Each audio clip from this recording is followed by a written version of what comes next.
Hello guys, इस part में हम लोग देखेंगे एक बड़ा ही इम्पोर्टेंट टॉपिक जो कि है बेसिकली अगर मैं बात करूं तो लॉजिकल रीजनिंग से। ठीक है, लॉजिकल रीजनिंग अपने आप में बड़ा इम्पोर्टेंट टॉपिक है क्योंकि अगर मैं इसकी वेटेज की बात करूं तो देखिए क्लर्क लेवल पर अगर आप जाते हैं, ठीक है, तो क्लर्क लेवल पर 5 to 6 क्वेश्चंस यहाँ से पक्की बात है पूछेगा। ठीक है, अगर आप पीओ लेवल पर जा रहे हैं तो ये जो वेटेज है वो 5 to 10 भी जा सकती है। ठीक है, इतने क्वेश्चंस और ये जो दोनों ही चीज़ें हैं पूछी जाती हैं कहाँ पर, सिर्फ और सिर्फ मेंस में, यानी प्री में आपसे लॉजिकल रीजनिंग नहीं पूछता है। ठीक है, तो ये हुई हमारी वेटेज। अब यहाँ पर देखिए कुल मिलाकर के हम देखेंगे 6 चैप्टर्स लॉजिकल रीजनिंग के अंदर। ठीक है, इन 6 चैप्टर्स की बात करेंगे और इन 6 चैप्टर्स में टॉपिक कैसे होंगे, जैसे पहला एक टॉपिक होगा स्टेटमेंट एंड अजम्पशन, इसके बाद statement and course of action, statement and argument, statement and conclusion, cause and effect, drawing inference, ऐसे कुछ जो है टॉपिक्स होंगे। तो आज जो है हम यहाँ से सबसे पहले बात करते हैं लॉजिकल रीजनिंग की। तो देखिए लॉजिकल रीजनिंग बेसिकली क्या है। लॉजिकल रीजनिंग का मतलब ऐसी कोई भी चीज़ जो जिसमें सिर्फ और सिर्फ आपका लॉजिक लगता हो, कोई उसके अलावा फॉर्मूला नहीं, उसके अलावा कोई दूसरा रूल नहीं, कोई कंसेप्ट नहीं। जैसे मैं एक बहुत छोटे से, एक बहुत सिंपल से एग्जांपल की मैं बात करूं, सपोज मान लीजिए आप किसी भी एक स्विमिंग पूल में जाते हैं। ठीक है, तो जो आपका जो स्विमिंग पूल का जो एक प्रोसीजर है, जो प्रोटोकॉल है, वो ये है कि भाई पहले आप जाएंगे, शावर लेंगे, कॉस्ट्यूम पहनेंगे, वहाँ स्विमिंग कॉस्ट्यूम, उसके बाद आप पूल में उतरेंगे। ठीक है, ऐसा तो नहीं है जैसे थे सीधा कूद गए।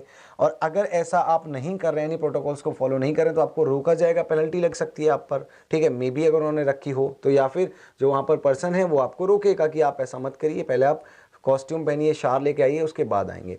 ठीक है, ये हमारा प्रोटोकॉल कहता है। अब मान लीजिए सपोज उसी स्विमिंग पूल में आप जैसे ही एंटर करते हैं, जैसे ही आप पूल के पास पहुंच रहे हैं, ना आपने अभी शावर लिया है, ना आपने अभी कोई कॉस्ट्यूम चेंज की है, आप देखते हैं कि कोई एक व्यक्ति है जो कि मदद के लिए चिल्ला रहा है। ठीक है, यानी कि वो डूब रहा है और वो मदद के लिए चिल्ला रहा है। और आपने क्या किया, आप जैसे थे वैसे ही उसको एकदम बचाने के लिए कूद गए और आप उसको बचा करके ले आए। तो क्या आपको कोई बोलेगा कि भाई आपने शावर नहीं लिया था, आप जो है बिना शावर लिए पूल में कूद गए, या आपने कॉस्ट्यूम नहीं पहनी थी, आप बिना कॉस्ट्यूम के इसमें कूद गए। ठीक है, क्या आप पर कोई पेनल्टी इंप्लीमेंट होगी? नहीं, बल्कि इसके उल्टा आपको कॉम्प्लीमेंट्स, आपको शाबाशी मिलेगी कि आपने बहुत अच्छा काम किया। तो पहले भी वही पूल था, वही ड्रेस थी, अभी भी वही पूल है, अभी भी वही ड्रेस है जो आपने पहनी हुई है।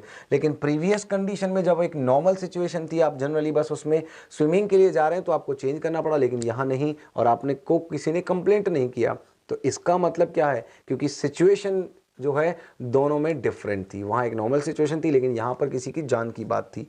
तो यानी, और ये चीज़ जो हमने जो जज की कि भाई एक नॉर्मल सिचुएशन है तो हम इसमें नहीं जाएंगे ऐसे, लेकिन जब कोई हेल्प के लिए चिल्ला रहा था तो हम उसमें जंप इन कर गए, तो वहाँ पर हम चले गए। तो ये जो सिचुएशन है ये हमने कहाँ से फाइंड आउट की, अपने लॉजिक के बेसिस पर। और इस लॉजिक को कोई भी समझेगा और आपको गलत नहीं बताएगा, उल्टा आपको शाबाशी देगा, उसका आपको जो है कॉम्प्लीमेंट मिलेंगे। तो ये चीज़ हमने सिर्फ और सिर्फ किसके बेसिस पर फाइंड की, लॉजिक के बेसिस पर। कोई फॉर्मूला तो नहीं लगाया, या जो मान लीजिए पूल का मालिक है, जो पूल का मैनेजर है, वो आपको कॉम्प्लीमेंट देने से पहले कोई फॉर्मूला, कोई ट्रिक नहीं लगाएगा कि ठीक है ये वाली ट्रिक लगा के देखता हूँ कि इस बंदे ने सही काम किया या गलत। नहीं, वो सिर्फ और सिर्फ अपने लॉजिक के बेसिस पर फाइंड आउट करेगा कि yes you did a good job. ठीक है, तो ये जो चीज़ें हैं, यानी कि कोई भी ऐसी समस्या जो सिर्फ और सिर्फ हम अपने लॉजिक के बेसिस पर सुलझाएं, सिर्फ और सिर्फ अपने जनरल इंटेलिजेंस के बेसिस पर, सामान्य बुद्धिमत्ता के बेसिस पर हम उसको जो है हल करें, वो जो समस्या है वो क्या कहलाती है, लॉजिकल रीजनिंग। जिसमें कि हम यहाँ पर कुल मिलाकर के 6 चैप्टर्स की बात करेंगे। और उन्हीं 6 चैप्टर्स में से आज का जो पहला जो, यानी जो हम पहला जो चैप्टर हम सबसे पहले डिस्कस करेंगे वो रहेगा स्टेटमेंट एंड अजम्पशन।